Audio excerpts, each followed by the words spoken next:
and welcome to NTA Nationwide. I'm Ayodiji.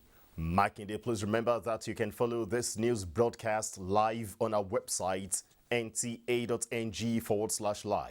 and on our YouTube channel at NTA News Online. Twitter is at NTA News Now, and you can also visit our Facebook page, that's at NTA Network News, and Instagram is at NTA Network for updates. Now, let's begin by telling you that President Muhammadu Buhari has approved the release of over 40,000 metric tons of assorted grains from the Strategic Grains Reserve for distribution to the poorest of the poor in the country, especially during this festive season. The Minister of Agriculture and Rural Development, Dr. Mohammed Mahmoud Abubakar, announced this while addressing journalists after being summoned by President. Of some of the issues we are facing with high prices of commodities across the country, and also to cushion this during these festivities, Ramadan, Easter, Salah, so that there will be a little cushion for the people during these festivities. Not just as the Federal Minister of Agriculture and Rural Development, but also that will be giving some of these grains also to the humanitarian ministry also to also do the same distribution. The grain is coming from our grain strategic reserve directed by Mr. President. The minister said the same process deployed during the COVID-19 lockdown to distribute assorted food items in parts of the country and the Federal Capital Territory would be adopted. There's really no sharp drop in productivity or in agricultural production. There is still food, and people are still cultivating in all parts of the country. Some of the areas where it has some security implication, yes, it may have a little drop, but the government is doing everything humanly possible to make sure that production continues in other parts, and even areas where there are issues. The government is doing whatever it takes. Like the Ministry of Agriculture, we have agro rangers who sometimes provide some kind of security cover that will make sure food production does not stop. I can assure you that we don't have problems with food production at this point. Yes, indeed, the Russian-Ukraine conflict, yes, is an issue of concern. As a result of that, Mr. President has directed that we sit and discuss, and not just the Minister of Agriculture, but NALDA, NCFI, all of those that are concerned, the Central Bank. We have met 2-3 times to discuss the issue of Ukraine. Yes, indeed, Nigeria imports grains and other agricultural input from Ukraine. We are making sure that we look inward and outward to make sure this conflict does not affect our agricultural sector. But the most important thing is to up our own agricultural production. And this without saying, you know, that no administration in recent times that has given the agri sector such an attention and funding as the current administration of His Excellency President Muhammadu Buhari. Nigeria's bid to expand its maritime territory under the United Nations Convention on the Law of the Sea is fully on course. President Muhammadu Buhari, who stated this, expressed absolute confidence in the ability towards achieving the objective without war, litigation, or even purchase. This was while receiving a progress report from the high-powered Presidential Committee on Nigeria's Extended Continental Shelf Project. State House correspondent Adamu Sambu reports. President Muhammadu Buhari listens with rapt attention to the administrative and technical presentation by the high-powered Committee on the Continental Shelf Project led by the Attorney General and Minister of Justice Abubakar Malami. The project, which was in limbo for more than 30 months, was rescued and revitalized by the present administration in view of its significance to the economic well-being and sustainable future of the country. With a high sense of optimism, the minister had told the president that the committee is not only delivering but gaining more grounds for Nigeria on the Extended Continental Shelf Project. President Muhammadu Buhari promised necessary support and assistance to the committee towards concluding the project in good time so that every bit of the maritime space Nigeria deserves under the United Nations Convention on the Law of the Sea is claimed by the country.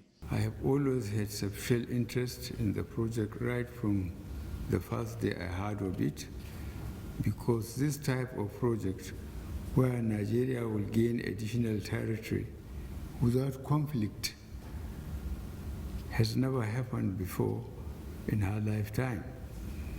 I am therefore glad that it is happening within our lifetimes. This is one of the many reasons why I have been ardently following your progress over time.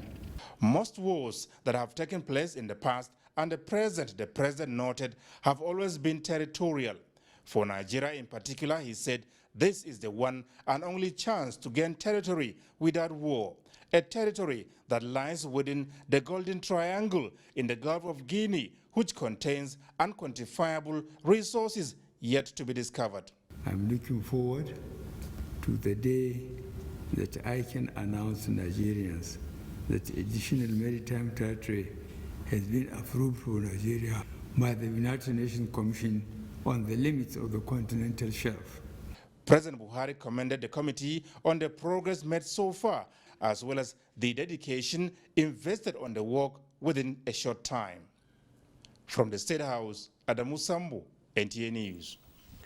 The Minister of Interior, Ogbeni Rauf Aregbesola, has on behalf of the federal government declared Friday 15th and Monday 18th April 2022, which are Good Friday and Easter Monday, as public holidays to mark this year's Easter celebration. In a statement, Aregbesola urged Christians to emulate the attributes of sacrifice, togetherness, forgiveness, kindness, and love, as exemplified by Jesus Christ during his ministry on earth. He also called on Nigerians to pray for an end to security challenges in the country, as the federal government is working to restore peace to troubled areas of the country. A bit of legislative matters. President Muhammadu Buhari has written to the Senate seeking a review of the 2022 medium-term expenditure framework. In a letter to the legislators, President Buhari explained that the amendment became necessary as the 2022 budget deficit is projected to increase from 965.42 billion naira to 7.35 trillion, representing 3.99% of the gross domestic product. The increased deficits will be financed with a new borrowing from the domestic market.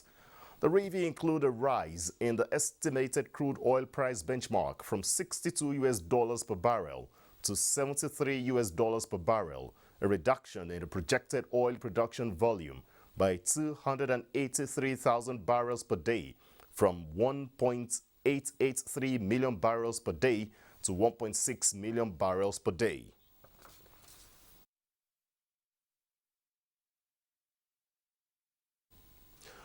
Also, the House of Representatives has approved more than 369 billion naira budget of the Nigerian Customs Service for 2022.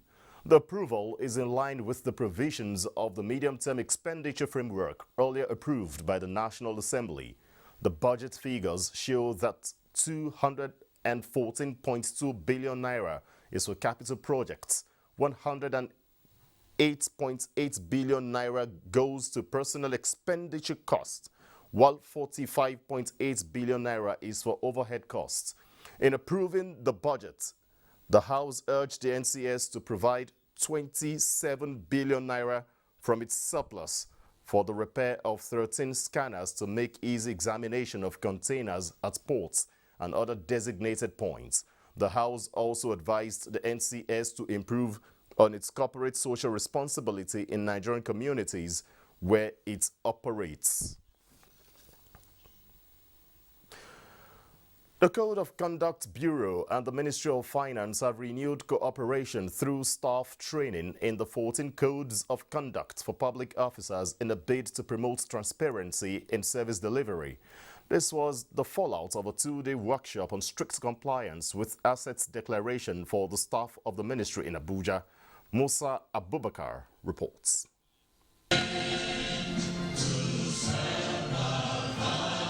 Service to fatherland is a thing of pride for the civil servants.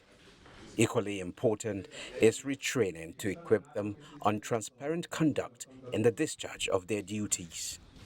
This training is particular on asset declaration and accountability in government business. We have the mandate of the Constitution of Nigeria to establish and maintain high level of public morality in the conduct of government business in this country. And it is our assignment to ensure that public officers, wherever they may be, their actions and their behavior conform to the highest public morality and accountability. And when people don't know what they're supposed to do, they cannot do the proper thing. So civil servants who don't do what they're supposed to do is not out of deliberate intention, it's because they don't know any better. So this provides a forum whereby people will know what to do and how to do it properly and better educate others. The two-day workshop is to instill new vigor in public service. In Abuja, I am Musa Abubakar, NTA News. The federal government is mobilizing engineers to commence repair works at the vandalized transmission tower in Akwa Ibom State that led to nationwide power outage last week. Joshua Ojito reports that the ministerial delegation on assessment of the damaged infrastructure also engaged state government on synergy to protect power facilities. You may wonder what led to nationwide power outage last week. It is this act of vandalization of a major transmission tower in Akwa Ibom State.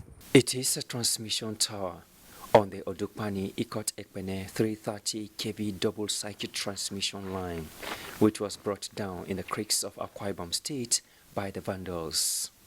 Hundreds of megawatts of electricity generated from power plants in Cross River State lost and the national supply disrupted. Federal government says the load shedding is worrisome, and the managing director of Transmission Company of Nigeria, Sule Abdulaziz, on the mandate of the power minister, is in the creeks to assess the vandalized infrastructure.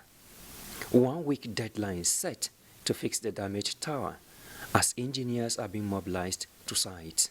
The whole power sector, we are doing our best to make sure that we provide a better supply to Nigerians. And I have already engaged a contractor to come and repair these things. So I'm assuring Nigerians that it will not take time. This tower is going to be erected and we are going to supply good electricity to Nigerians within a shortest period of time. We are aware of the vandalization of equipment that is going on. We have put the structure in place to hunt down the people that are responsible, and I'm sure some arrests will be made if none has been made already. Beyond fixing the infrastructure, there are calls for communities to take ownership of power facilities as federal government sustain investment in the sector. Joshua Ojito, NTA News. Minister of Labor and Employment Chris Ngige and the 2009 Federal Government University-based Unions Renegotiation Committee are utilizing different approaches to regularize gray areas in the proposed agreement signed in 2020 between government and ASU. The aim is to find a lasting solution to incessant strikes in the country. Charles Alpha reports. The federal government and the Academic Staff Union of Universities few years ago signed a proposed agreement with the aim of meeting the demands of ASU. Despite effort by government to meet the demands, ASU claimed the proposed agreement has not been completely honored, and this has led to the shutting down of tertiary institutions every now and then in Nigeria. In the light of this, the federal government set up a university-based union renegotiation team to interface with parties involved with the aim of finding a common ground. The team, after its meeting with the Academic Staff Union of Universities, was with the Minister of Labour and Employment, Chris Ngige, to relay some of the pending issues, as you said, were contained in the proposed agreement. So today we held a meeting with the unions, And they were quite upset, I think that's the right word, they were quite upset that government is unable to meet the respective demands that were being made. The union is of the opinion that they would want to be paid through the UTAS. The existing government agencies that have things to do with the ASU and the other unions in the university system, they will see the mystery and they will be more enriched in the discussion so that they can be able to assist us. The federal government renegotiation team was given 6 weeks to finalize its work with the various parties. In Abuja, Charles Alpha, NTA News.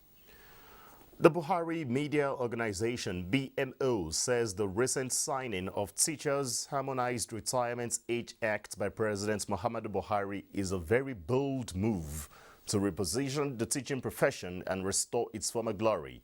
The Harmonized Retirement Age for Teachers in Nigeria Act provides for the retirement age of teachers in the country at 65.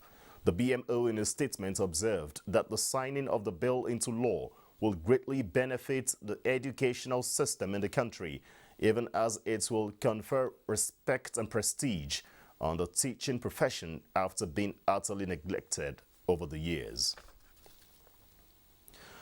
Let's go over now to our Lagos Network Center, where Adeola will be giving us the next set of reports. Good evening, Adeola. It's over to you. Thank you, Ayo. Repair works will commence soon on the damaged sections of the Akpangmo Bridge that was engulfed by fire, as soon as clearing of debris finishes in order to open the closed sections to traffic. Federal Controller of Works Southwest Olukayode Popola stated this during an inspection tour of the bridge accompanied by relevant stakeholders. Abolade Salami reports. Eco Bridge connecting movements from Ikorodu Road and Route Alaka into Lagos Island has been closed to traffic for weeks as a result of fire outbreak from businesses operating under the bridge. Assessing the level of damage to a certain amount of work expected to be carried out on the affected portion, the Federal Controller of Works said while engineers working around the corridor have intensified work, arrangements are being concluded to commence repairs on the bridge. This section where we have the fire incident was not part of the contract awarded for rehabilitation of this bridge. But because it's an emergency, the contractor has to be moved down to this place to start the work that they are doing. This will allow us to open the bridge to the traffic soonest. What the contractor wants to do now is to start preparing ground for the repair work that will be carried out so that we open it to traffic. In ascertaining the structural integrity of the bridge to provide services as regards movement of vehicles after the impact of the fire, conducting physical examination and testing of materials by relevant agencies is required. One that just occurred now, they will know that the level is so much that the money that they are going to spend on this rehabilitation is going to be much. Because of the market that is very close by, they use this bridge often, so it has to be done very, very early. I want to say first and foremost that to see what is happening here is a national disaster, because majority of the people that are in Lagos using this bridge use it to get to other extents of their own work as far as back as any other part of Lagos, and it's so very, very much important. The Federal Ministry of Works, while appealing to Lagosians to exercise patience as work is being finalized, stressed that complying with standards will not be compromised. In Lagos, Abolade Salami, NTA News. Now, the small and medium enterprise plays a vital role on economic growth through job creation, poverty elevation, among others. Lynn Lenake in this report examines the important role of social media platforms in projecting small-scale businesses and the opportunities embedded in the cyberspace. Available data by the Nigerian Bureau of Statistics reveals that the small medium-scale enterprises contribute about 48% of the nation's gross domestic product in the last 5 years. These developments, therefore, cannot be unconnected with the successes and improvements recorded so far as a result of the social media platform. And our revenue also increased because we get a huge number of our orders from Instagram on a daily basis for both our trainings and our products. Comparing the sales I made before I started using the social media and when I started using the social media, I've gone from making pennies to making goodies, all thanks to the social media. Apart from steady growth on the nation's gross domestic product, the social media has also created job opportunities and opened up investments in the market space. It offers them access to communities that they can reach at the touch of a button. It offers them the flexibility to work as and how they want. It offers them opportunity for learning and education. Year 2020 was a classic example when the COVID-19 pandemic grossly affected global economies, of which Nigeria was no exception. And many resulted to driving their businesses through the social media platforms. It helps you to be aware of your competitors, right? You can see your competitors, you can see what they are doing, and you can be at the top of your game. My customers get to know me, they get to know why I have passion for what I'm doing. Doing and promoting businesses on the various digital platforms have proven that it is possible to drive a healthy financial system that is accessible, stable, and transparent for a sustainable future. In Lagos, Lynn Lenake, NTA News. And that's our contribution from Lagos. Do not forget to follow this news broadcast live on our website at nta.ng/live and our other social media platforms displayed on your screen. Let's take our first break, after which Abubakar in...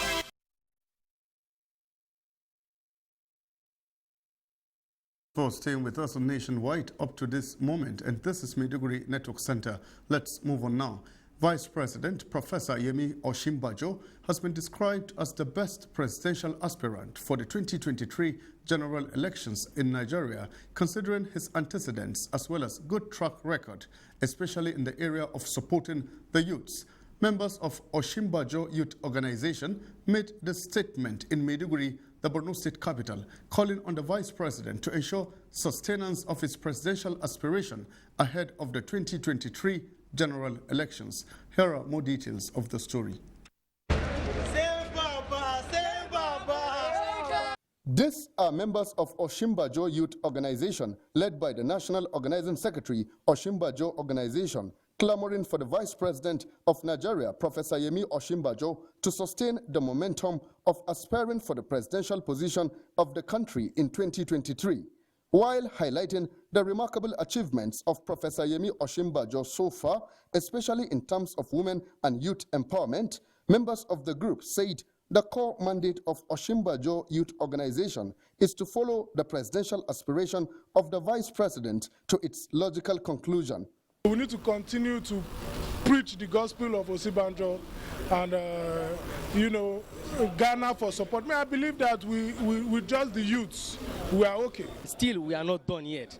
We will continue doing it because we believe in him. He has that capacity. And the only person that is capable of carrying Nigeria to the next level is Professor Osinbajo. This is the right time to salvage Nigeria, and I was thinking that it's a right peg in a right horse. The members also applauded Borno State Police Command, Shehu of Borno, and the Theatre Commander Northeast Operation Hadinkai, among others, for the cooperation given to them towards the success of the program. The event was held simultaneously in 4 states of Borno, Adamawa, Taraba, and Gombe. Away from that now, Governor Nyesom Wike of Rivers State has urged people in the positions of authority to emulate Governor Zulum's leadership style and maturity in governance. He stated this when he paid a visit on Governor Babagana Umar Zulum at the Government House, Maiduguri, as part of a walking engagement to Borno State for his political aspiration. Mohammed Guni completes the... Governor Nyesom Wike, who said he was in Maiduguri to address party supporters on his aspiration, appreciated Governor Zulum's sense of maturity in approaching political issues, noting his hospitality to him in spite of party differences. There's no need for us to work according to party lines that would try to divide the country. The unity of this country is very, very paramount. I'm happy with the works he has done. I'm happy with the level of security in Borno State. It's not easy. If you know how it was before, how it is now, you have to commend him. The visiting governor, who noted the developmental strides of Governor Zulum, also condoled him over the death of his father-in-law and prayed for the departed soul as well as the family he left behind. Governor Bagana Umar Zulum, who welcomed and thanked the governor for the condolence visit, said, "The unity of Nigeria is better than anything else." Deepening internal democracy, promoting peace, social cohesion and stability in Nigeria need not lower empathize. We shouldn't allow to divide ourselves along political line to the detriment of the vision of developing one strong Nigeria. Meanwhile, Kebbi State Governor Atiku Bagudu was in Maiduguri to condole Governor Zulum over the demise of his father-in-law who died last Friday following a protracted illness. The governor, who was accompanied by the chairman Tedfan Motowoli Kashim Imam, prayed Allah to grant the deceased soul eternal rest and the family the fortitude to bear the loss. In Maiduguri, Mohamed Goni, NTA News. If you're just joining us here on to Nationwide on the Nigerian Television Authority, let us at this point return to Ayodeji in Abuja for the next set of stories for us this evening. Thanks, Abubakar, in our Maiduguri Network Center. Let's continue nationwide and tell you that barely 6 months, another explosion has rocked the Nembe Belly Bonny in Port Harcourt, Rivers State, claiming unspecified number of lives. Robinson Deratede has an update. Nembe Jetty, where fire destroyed a lot of lives and property worth millions of naira. The fire, which allegedly started around midnight on Sunday, resulted in the loss of many lives, 3 tugboats, and unquantifiable number of speedboats. Not less than 10 corpses have been recovered, including 3 children and a pregnant woman. It is alleged that the fire started from one of the tugboats ferrying market women from Odiama. Ahmed Musa from Bauchi State, who went to buy aluminium scraps from brass, lost 3 of his brothers and goods worth 30 million naira. That we don't come in the night, you understand. So me, I'll go buy something for my boys, and my boys are inside the boat, you understand. Before I come, the boat can't catch fire. And the 3 my brothers, all of them, they don't die for inside, and they're 3, you understand. And my market where I buy, you understand, is 60 ton, 9 be 30 million. Well, around after 12, they wanted to pump the water out. But the boy made a fatal mistake by not offing the pumping machine, and then put fuel, so the thing ignited, caught himself and caught the jerry can that he is also putting the fuel in. And then as he threw the jerry can, the thing now splashed on 2 boats and then caught all the boats, over 100 speedboats, and then more than 60 lives burnt off down. A similar incident happened last year, November, at the same jetty. So the need for government to station a fire service here has become very important. The jetty is still a beehive of activities, while people were searching for boat engines in the water. From Nimbe Jetty, Robinson Deratede, NTA News. Quite unfortunate. But in other news, let's tell you that Nigeria's first transportation university in Daura, Katsina State, is set to commence academic activities by September this year. Minister of Transportation Chibuike Rotimi Amechi made this known while inspecting construction work at the university and the Kano Kaduna rail line. Oyinaya Kaluoka reports. Was an inspection exercise that took the Minister of Transportation, Chibuike Rotimi Amechi, to 3 places. The first place was at the construction site of the Kano to Kaduna standard gauge rail line in Dawakin Kudu, Kano State, where the minister held a crucial meeting with the contractors. The minister was not impressed with the level of work, and the issue of compensation was of concern to him. That it is the responsibility of the governor to give us an unencumbered land, despite the fact that we have paid. So if there are problems that we are encountering problems. That's that is not in dispute. But I think that the best person to resolve those disputes will be the governor of the state. At Dala Inland Dry Port in Kano, he was displeased with what he saw on ground. They promised me they will complete by today. Have they completed the structures? Yes, but I didn't see the landscaping. So I said, look, until you complete the landscaping, I will not be able to bring the president here. The story was, however, different at the University of Transportation Daura in Katsina State. Work is at advanced level. They said remaining 7 buildings, and that those 7 buildings should be ready before September. I've asked the PAMSEC to invite them for a meeting so that the school can start functioning from September. The minister visited the Emir of Daura's palace, where he briefed the royal father on the benefits of the university.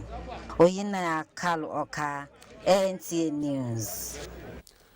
Nigeria is creating an innovative ecosystem as it positions itself to be the leading digital economy in Africa. This is with the approval for more funds for the establishment of digital centers that will nurture startups of indigenous technologies, which is expected to cause digital transformation. Chidima Indebese reports on this fallout of the Federal Executive Council meeting.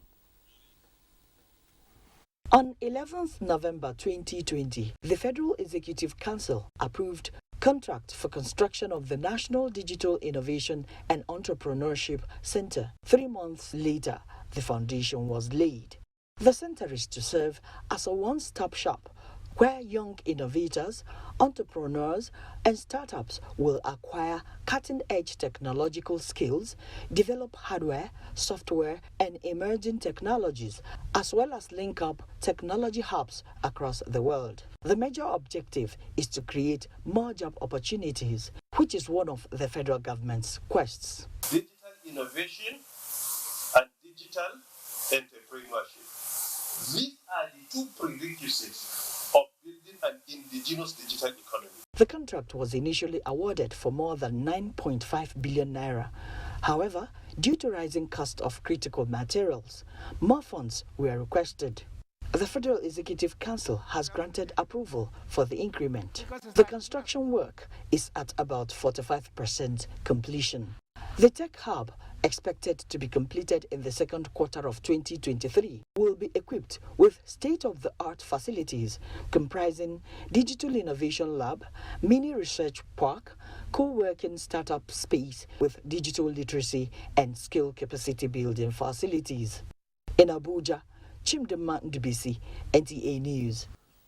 It is believed that forests are a crucial part of the climate solution if properly managed, and sustainable management requires up-to-date, unbiased, and accurate data. This is why the National Forest Monitoring System is to be developed for the implementation of REDD+ activities. Haman Jabani reports. National forest monitoring systems are a foundation for an effective national decision-making and are essential to the monitoring and implementation of forest policy and sustainable forest management, while the financial framework is a prerequisite for tracking and accounting for mitigation results and accessing carbon finance. Recognizing this fact, the federal government has submitted a nationally determined contribution to the Paris Agreement that recognizes the role of forest and land use and the potential for REDD+. This will offer not only the global benefits of reducing contributions to climate change, but also to domestic long-term economic benefits of improving forest and land management. As a nation, what is it that we are doing well? Be it in the agriculture, if you want to talk about smart, climate smart agriculture, is it true we are going that path? The monitoring system will show that truly the forest cover is improving because we have followed the path of climate smart agriculture. We have the coordination from the national office, from the state levels, but we also have the other actors who include the technicians, the communities, and all other stakeholders. So today I expect that the stakeholders will take up their roles and will have the system running. The validation will present the NFMS and financial framework, which includes the role of carbon crediting for the Nigerian REDD+ program to the relevant stakeholders and to seek inputs to ensure that the different views and perspectives of all stakeholders are considered. Hamban Jabani, NTA News. We now go over to Ibadan, where Adeola is next on Nationwide. Good evening, Adebola. Good evening, Ayodeji. Thank you for joining us in Ibadan. Severe sanction awaits broadcast stations and practitioners who violate the Nigeria Broadcasting Act as the electioneering process for Osun governorship election gathers momentum. The Director General National Broadcasting Commission, NBC, Balarabi Ilela, sounded this note of warning in Osogbo during a sensitization workshop organized for broadcasters and other stakeholders towards effective 2022 election coverage in Osun State. Femi Afariogun reports. Is incumbent on the broadcast media regulator, the National Broadcasting Commission, NBC, to remind broadcast stations and practitioners through regular sensitization of their responsibilities and critical role in election process at any given time towards entrenching a sustainable democratic principles and tenets in the country. Although the sensitization workshop also drew participants from the political parties, security agencies, and INEC, the broadcast media are expected to ensure balance, fairness, and equitable access to their platforms during electioneering process, as emphasized by the Director General, National Broadcasting Commission. Do not teleguide anybody. Do not use your platform to paint a messiah out of a brigand. Do not praise sing. These are not your rules. The election umpire, INEC, confirmed the deployment of 15,052 diverse machines for the election. Without the media, safeguarding the credibility and transparency of the electoral process will be a difficult task.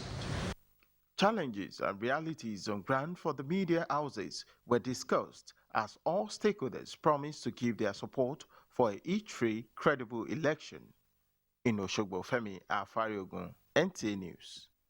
The Independent National Electoral Commission, INEC, in Oyo State is involving major players in the electoral process in its enlightenment campaign on procedures of the commission preparatory to 2023 general elections.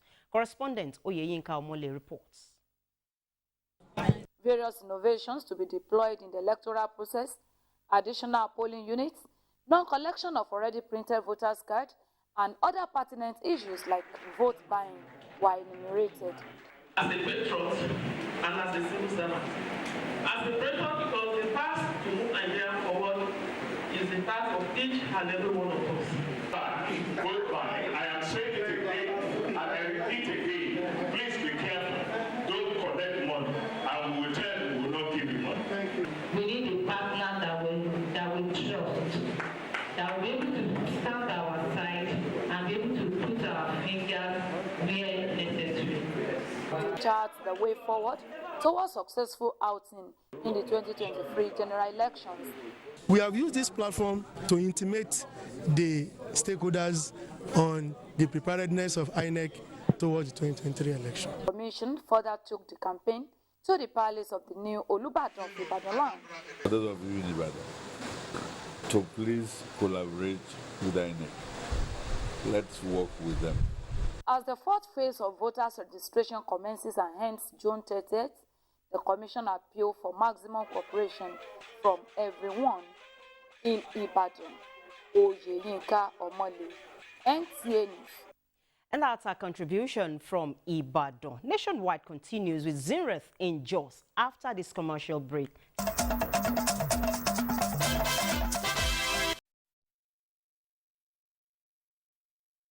Thanks for staying with us on Nationwide and welcome to Jos.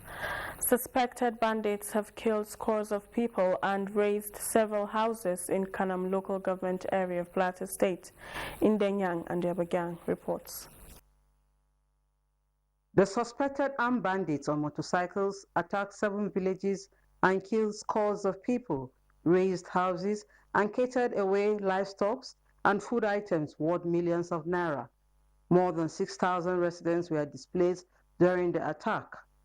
During an on-the-spot assessment of the carnage, Chairman Kano Local Government Council, Dayabu Yusuf Garga, appealed to the state government to provide relief materials to displaced persons in Garga Town, Dengi, Bashar, Kantana, and Bauchi. He also called on the federal government to establish a military or mobile police outpost in the area to forestall further attacks in the local government. Our people are in desperate need of assistance and support, that of emergency one. And we hope our request and appeal can be attended to with a considerable speed we deserve. Meanwhile, Governor Simon Lalong has condemned the killings and directed security forces to dominate the area and go after the fleeing bandits. The victims of the incidents have since been given mass burial in the local government area. In Jos, Indenyan and the Abuja, NTA News. Federal Road Safety Corps Plateau State Command says it arrested 3,887 motorists for violating safety rules in the first quarter of 2022. Sector Commander of the Corps, Alphonsus Godwin, gave this indication in Jos while reviewing activities of the Corps. Ijoma Ozemina has more. Reviewing the Corps' activities in the first quarter of 2022, the commander says the 3,887 motorists who violated safety rules were arrested and fined accordingly. Within the period under review, the command recorded 19 crashes as a result of reckless driving and overloading. We equally carry out rescue activities. All our zebras are on the alert and they carry out rescue on a daily basis. We have our zebra along Bauchi Road. We have our zebra at Marabanjama. We have the other one at Hawan Kibo. The challenges of overloading and overspeeding, we tackle them by, apart from the daily routine patrols our men embark on, we equally carry out joint enforcement with other security agencies. Corps, he says, will continue to carry out sensitization to minimize accidents on the highways and advise motorists to continue to obey traffic rules. In Jos, Ijoma Ozemina, NTA News. And that's it from Jos. It's back to Ayo in Abuja for more reports on Nationwide. Zinret in our Jos Network Center, well, thank you. The federal government has rejected the 2021 Annual World Press Freedom Index, which placed Nigeria as a country not conducive for the practice of journalism, maintaining that Nigeria remains amongst the freest in the world. Information and Culture Minister Lai Mohammed stated this when he granted audience to the executives of the International Press Institute Nigeria. Anthony Forsen reports. And try to promote robust freedom of the press. Expressing displeasure at the manner in which some media organizations and practitioners operate, the minister said some publication or position the media takes leaves a lot to be desired. When you sit there in a place, and like I said, somebody decides, a paper decides and says, look, a president was voted for by Minister of Nigeria, for whatever reason, they would start calling me a general. And none of you has found anything wrong in that. That is, you are denying the sovereignty of the whole of Nigeria. It's your president.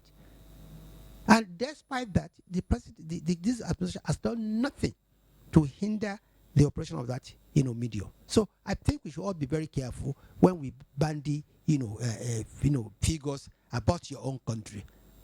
The minister appealed to IPI to take seriously certain attitudes that are enshrined in positive practice. For example, on the issue of ethics, is it part of the ethics of journalism for a media organization to function like an opposition party, seeing nothing good in the government of the day, and only reporting bad news?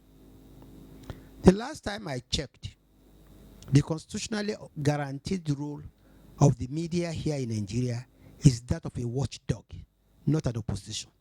Earlier, President of IPI Nigeria, Muskilu Mojid, said IPI is a global network of media executives, editors, and leading journalists that are constantly and strongly crusading for media freedom as well as committed to credible and independent journalism. We are here to engage with you on how we can collaborate to make Nigeria a better operating environment for journalists and the media, especially as the 2023 election season approaches. He assured that an avenue will be created for frequent engagement between government and the institute. In Abuja, Anthony Forson, NTA News. Stakeholders at the commencement of a 3-day capacity building for fact checkers in Abuja identified spread of fake news as a major challenge to national security.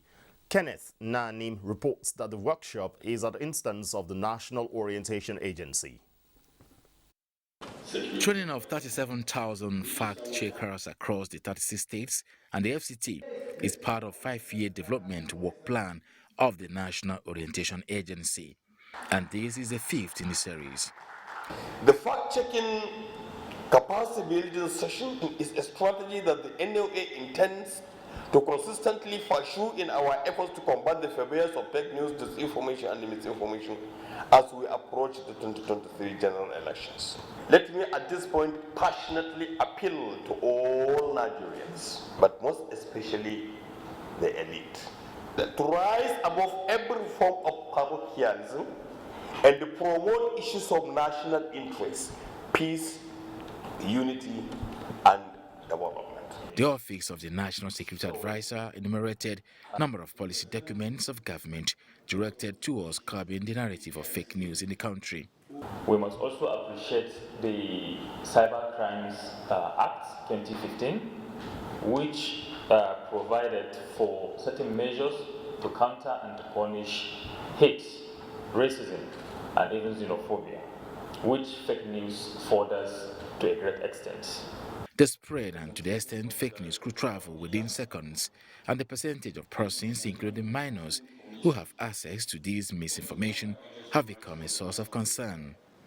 And the essence of this program is therefore to equip personnel from various organizations on the skills needed to reduce the attendant societal impact. About 2.7 billion people visit Facebook every day. This creates an information superhighway like we have never seen before. Because even when you check most of this information, you find that they are not accurate. One of the ways that the global community have responded to fake news is fact-checking, media and information literacy. In some countries, they came up with some repressive laws. For the country to win the fight against fake news and other forms of misguided information, the participants are of the view that citizens, amongst other issues, must imbibe the culture of verifying every information at their disposal from digital sources before sharing. Kenneth Nanim, NTA News. The Katsina State Police Command has neutralized 2 terrorists and recovered a rifle with ammunition. The terrorists were neutralized after attack on Bugaji community in Jebia local government area of the state. Awal Haliru reports. Command succeeded in repelling the attack on Kahil community of Bugaji village in Jebia local government area of the state following a distress call about the presence of terrorists in their number on motorbikes armed with AK-47 rifles attacking the community. According to the police spokesman SP Gamba Isa, the divisional police officer of Jebia local government led a combined team of security and engaged the criminals in a gun duel. The team succeeded in repelling the planned attack. We neutralized 2 of these bandits as displayed, and we recovered this AK-47 rifle. This AK-47 rifle was recovered from one of the hoodlums, one of the terrorists, and also 3 rounds of 7.62 mm ammunition. SP Gamba Isa therefore extended the commendation of Katsina State Commissioner of Police Idris Dauda Damban to the police operatives attached to anti-kidnapping unit as well as some vigilant group members for their gallantry during the operation. In Katsina, Awal Haliru, NTA.